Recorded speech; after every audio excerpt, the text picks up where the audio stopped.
جس کی یادوں نے انہیں ان گنت خواہشیں، خیال و تمناؤں اور آرزوؤں کے سپرد کر رکھا تھا۔ راکنگ چیئر پہ جھولتا ان کا دل گرفتہ ساخت وجود آنکھوں میں اشک لیے اس تصویر سے نہ جانے کتنے سوال کر رہا تھا، وہ سوال جن کے جواب نہ ان کے پاس موجود تھے نہ اس عزیز شخصیت کے پاس۔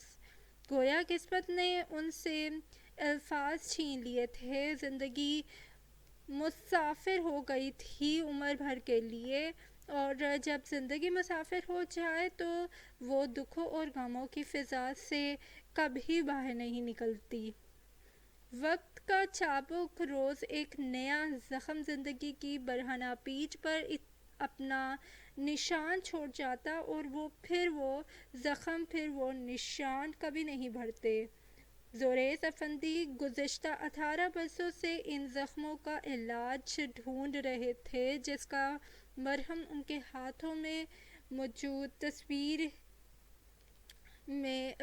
والی ہستی مسکراتی شخصیت کے پاس تھا، جو ان کی محبت تھی، ان کی زندگی تھی، ان کی خوشی تھی، ان کا اصل تھی۔ لیکن وقت کی سنگ دلی نے ان کی محبت ان سے چھین لی تھی، ان کی زندگی، ان کی خوشی، ان کا حاصل چھین لیا تھا۔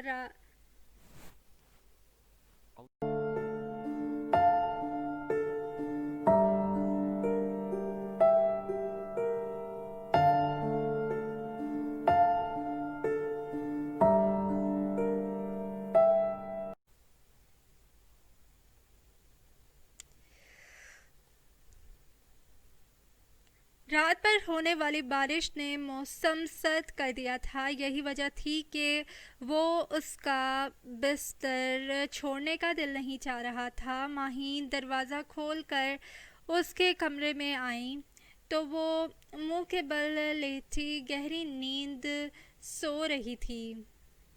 انوش، اٹھ جاؤ، اب صبح کے 8 بج چکے ہیں۔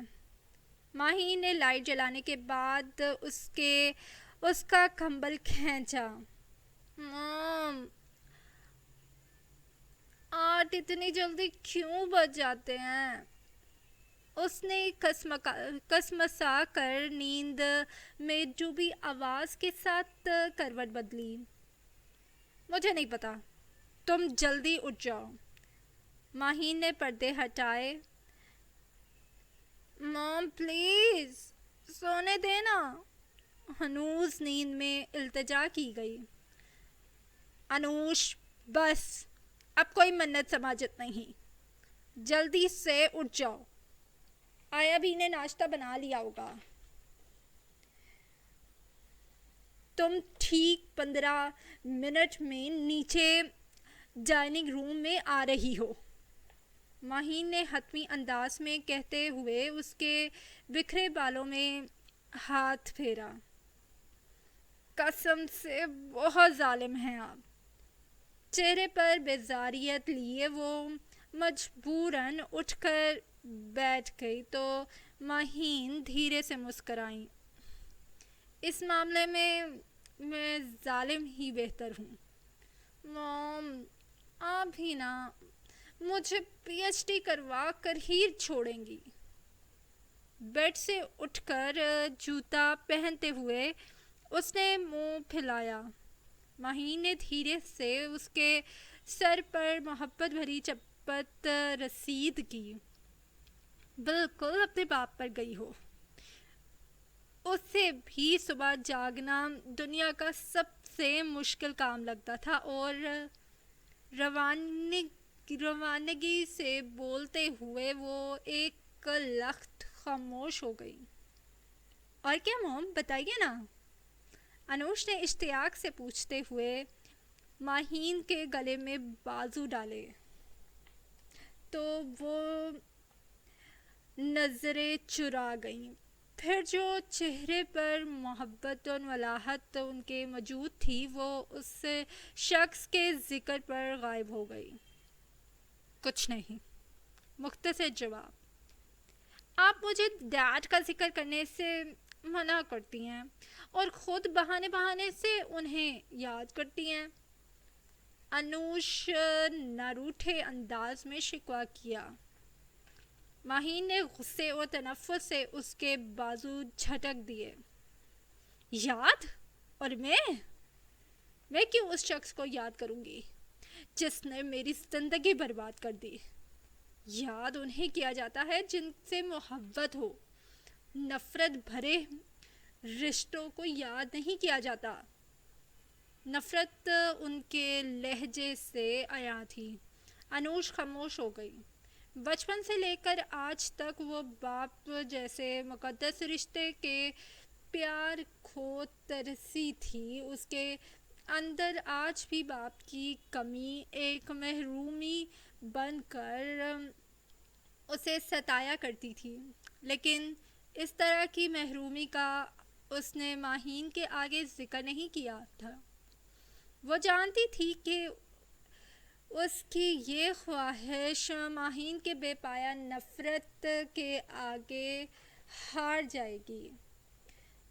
سو وہ خاموشی سے باتھ روم کی طرف بڑھ گئی اور ماہین جب نیچے ڈائننگ روم میں آئیں تو اس کے چہرے پر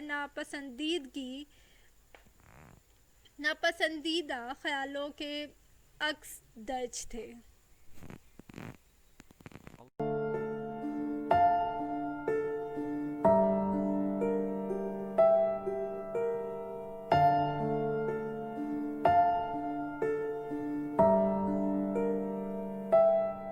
السلام علیکم آیا بھی۔ ناشتہ لگاتی آیا بھی ٹھٹک سی گئی۔ وعلیکم السلام۔ بیٹا کیا بات ہے؟ تم کچھ پریشان لگ رہی ہو۔ بس ایسے ہی آیا بھی، رات بھر نیند نہیں آئی۔ ڈائننگ چیئر گھسیٹ کر بیٹھتے ہوئے وہ دھیرے سے بولی۔ کیوں بیٹا، خیریت تو ہے؟ تمہاری طبیعت تو ٹھیک ہے؟ وہ پریشان ہوئی۔ ایک سوچ ہو تو بتاؤں آیا بھی۔ انوش کے مستقبل کے بارے میں سوچ کر دل دہلتا ہے میرا۔ اس کی زندگی کا فیصلہ کیسے کروں گی میں؟ اپنے کپ میں چائے ڈالتے ہوئے وہ متفکر انداز میں گویا ہوئی تو آیا بھی ان کے پاس چیئر پر بیٹھی۔ بیٹا اللہ کی ذات پر بھروسہ رکھو۔ زندگی کا اتنا کٹھن وقت تنہا گزارا ہے، مایوس ہو جانا کہاں کی عقل مندی ہے۔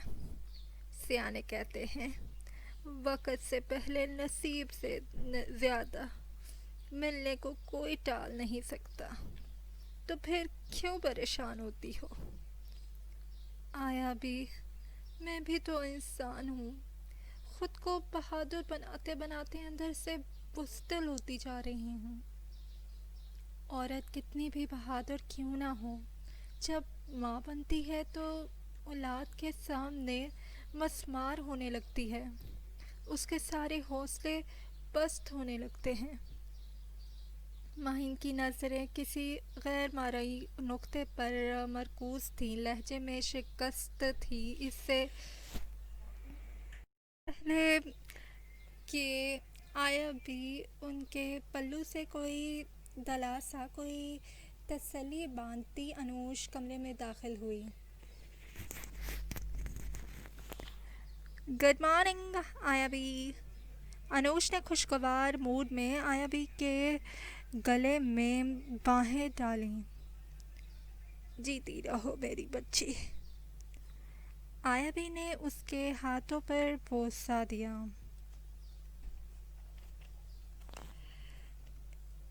جلدی سے میرے لیے چائے بنائیے۔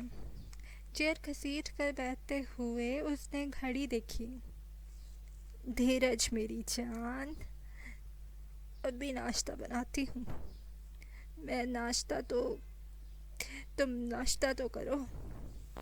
آیا بھی مسکرائیں۔ ٹائم نہیں آیا بھی، 9 بجے میری کلاس ہے۔ انوش نے جلدی سے ٹوسٹ پہ جام لگا لیا۔ تو کون کہتا ہے تمہیں گدھے گھوڑے بیچ کر سونے کے لیے؟ جلدی کیوں نہیں اٹھ جاتی؟ تاکہ ناشتہ تو ڈھنگ سے کرو۔ ماہین نے چائے پیتے ہوئے اس کی جلد بازی دیکھتے ہوئے کہا، او کم آن مام، جب تک صبح آپ کی محبت بھری ڈانٹ نہ سن لوں تو میری آنکھ کہاں کھلتی ہے؟ انوش نے مسکراتے ہوئے ماں کو دیکھا۔ ماہین بھی دھیرے سے مسکرا دی۔ ڈرامے باز، اب یہ نہ کہیے گا باپ پہ گئی ہے، نہ روٹھے انداز میں تنبیہ کی گئی تو ماہین اسے گھور کر رہ گئی۔ اس شخص کا ذکر کر کے صبح صبح میرا موڈ مت خراب کرو، ماہین نے چیئر سے اٹھتے ہوئے کہا۔ اوکے یار، نہیں کرتی آپ کا موڈ خراب۔ ڈرائیور سے کہیں گاڑی نکال دے، راستے میں مجھے سمل کو بھی پک کرنا ہے۔ ڈرائیور گاڑی ورکشاپ لے کر گیا ہے، میں آفس کے لیے نکل رہی ہوں، تم جلدی چلو، میں تمہیں چھوڑ دیتی ہوں۔ ماہین گاڑی کی چابی اٹھاتے ہوئے ڈائننگ روم سے نکلی۔ Just a minute young lady. اس نے نیپکن سے منہ صاف کیا اور چیئر سے اٹھ گئی۔ ایک تو تمہاری بٹرنگ ختم ہونے کا نام نہیں لیتی، ماہین مسکرائی۔ قسم سے آپ میری ماں نہیں میری بہن لگتی ہیں۔ انوش ماہین کے پیچھے لپکی۔ فضول باتوں میں ٹائم ویسٹ مت کرو، اپنے ساتھ ساتھ مجھے بھی آفس سے دیر کرواؤ گی۔ اوکے موم، ریلیکس۔ ایمی چھوٹی چھوٹی باتوں پر ہائپر ہو جاتی ہیں۔ انوش بھی ان کے پیچھے ڈائننگ روم سے باہر نکل گئی تھی۔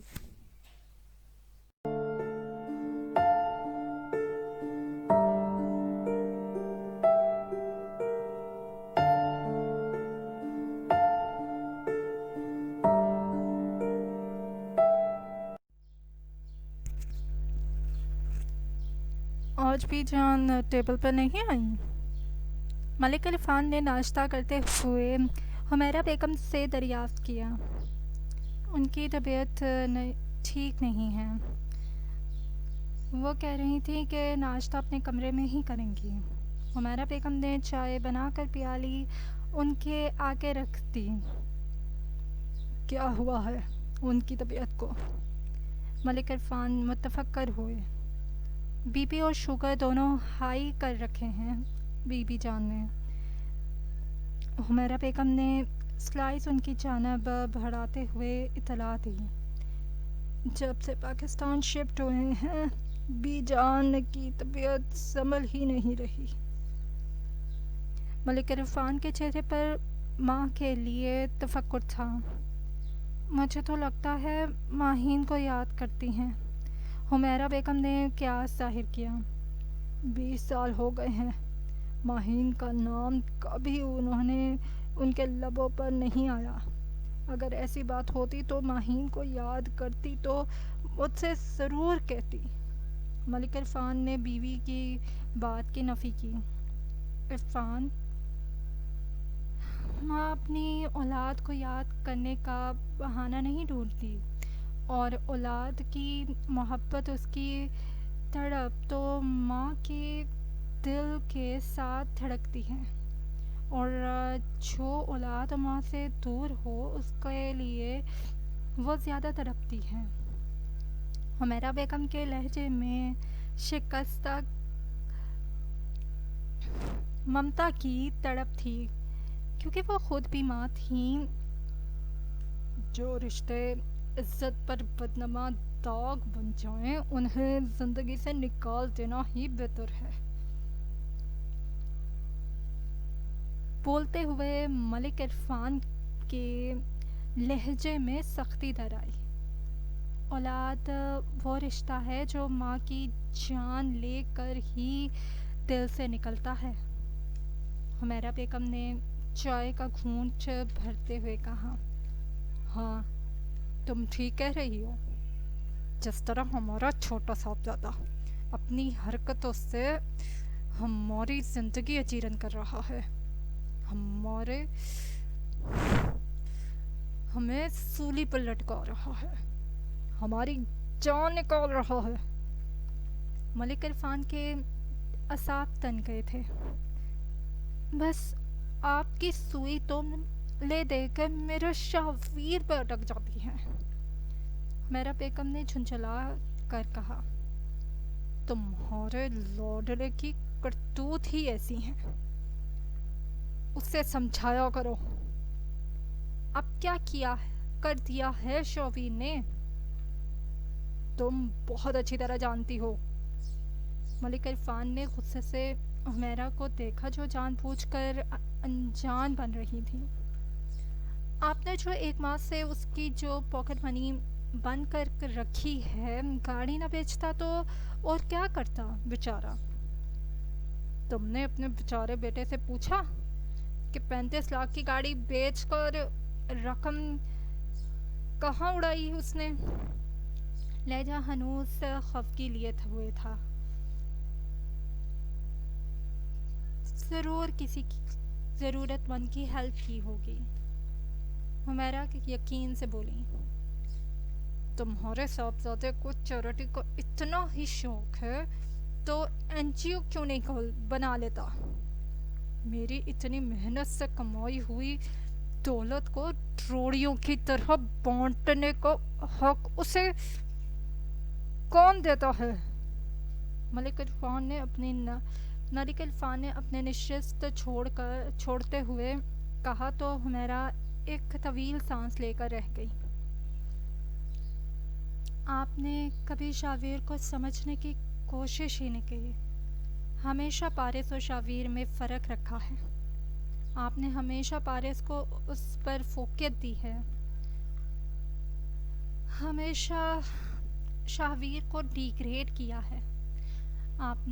حمیرہ نے دکھ اور تعصب سے شکوہ کیا، پارس نے بچپن سے لے کر اب تک میرا سر فخر سے بلند کیا ہے، ٹاپر رہا ہے، کبھی کوئی شکایت کا موقع نہیں دیا اس نے۔ گریجویشن کمپلیٹ کرتے ہی اس نے میرا بزنس جوائن کر کے میرا آدھا بوجھ بانٹ لیا ہے، اپنی محنت سے میرے بزنس کو کہاں سے کہاں پہنچا دیا۔ شاہویر بچپن سے ہی ہمیں ذلیل کرتا آ رہا ہے، اتنا خودسر اور ضدی ہے، مر کر MBA کمپلیٹ کیا، سارا دن آوارہ گردی سے فرصت نہیں نواب صاحب کو۔ ملک عرفان کے لہجے میں اس کے لیے انتہا کا غصہ عود آیا۔ عرفان 5 انگلیاں برابر نہیں ہوتی، ہر بچے کی نیچر مختلف ہوتی ہے، ایک صابر ہے تو ضروری نہیں کہ دوسرا صبر والا ہو۔ آپ کی ضرورت سے زیادہ روک ٹوک اور سختی نے اسے ایسا بنا دیا، ورنہ میری اور بی جان کی کبھی نافرمانی نہیں کی اس نے۔ حمیرہ نے ہمیشہ کی طرح شاہویر کی وکالت کی، ہاں میں تو جیسے اس کا دشمن ہوں، خدا واسطے کا ڈر ہے مجھے اس سے، مجال ہے میری کسی بات کو اہمیت دی ہو اس نے۔ ہنوز غصہ، عرفان آپ سے تو بات کرنا ہی فضول ہے، کبھی کبھی تو مجھے لگتا ہے شاہویر آپ کی سوتیلی اولاد ہے۔ حمیرہ پھٹ پڑی، اس الزام کی کسر باقی تھی، تم نے یہ بھی پوری کر دی۔ تو اور کیا کہوں، میری تو کوئی بات سننا ہی نہیں چاہتے آپ۔ حمیرہ نے خفگی سے کہا، کیا تماشا لگا رکھا ہے؟ تم دونوں نے کیوں بحث کر رہے ہو ایک دوسرے کے ساتھ؟ بی جان چھڑی کے ساتھ چلتی ہوئی آئیں۔ چھوڑے بی جان، یہ بتائیے کہ آپ کی طبیعت کیسی ہے؟ ملک عرفان نے ماں کا ہاتھ تھام کر انہیں چیئر پر بٹھایا۔ بہتر ہوں۔ اب تم ابھی آفس نہیں گئے؟ بی جان نے پوچھا۔ آفس کے لیے جا رہا ہوں۔ حمیرہ، بی جان کے لیے ناشتہ لگاؤ۔ اوکے بی جان، میں اب چلتا ہوں، اپنا خیال رکھیے گا۔ ملک عرفان نے ماں کا ہاتھ تھام کر عقیدت سے بوسہ دیا۔ جیتے رہو میرے بچے، اللہ تمہیں اپنے ایمان میں رکھے۔ پارٹ نمبر 1 اختتام کو پہنچا۔ مزید پارٹ سننے کے لیے چینل کو لائک کیجیے، سبسکرائب کیجیے، شیئر کیجیے اور کامنٹ کرنا